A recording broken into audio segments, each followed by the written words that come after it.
दीर्घदिन पर खसिला सुना दर 22 क्यारेट सुना दाम 150 टंका कमिला। रूपा दाम रे भी है बड़ परिवर्तन।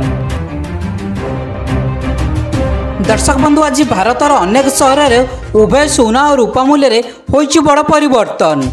तेबे चलतु नजर पकेबा ओडिशार राजधानी भुवनेश्वर समेत ओडिशार अनेक सहर में केते रही सुना और रूपा मूल्य। आज ओडिशा राजधानी भुवनेश्वर में 24 क्यारेट सुना मूल्य 10 ग्राम प्रति 77,240 टंका थिला बेले 22 क्यारेट सुना मूल्य 10 ग्राम प्रति 70,800 टंका रेकर्ड करा जायछि। तेबे ओडिशार पुरातन सहर कटक रे 22 क्यारेट सुना मूल्य 10 ग्राम प्रति 70,750 टंका थिला बेले बालेश्वर रे यार दाम 70,850 टंका रहितबा सूचना मिलिछि। सेहीपरि ओडिशार अन्यतम सहर संबलपुर रे 22 क्यारेट सुना मूल्य 10 ग्राम प्रति 70,800 टंका थिला बेले गंजाम रे यार मूल्य 70,830 टंका रहितबा सूचना रहिछि।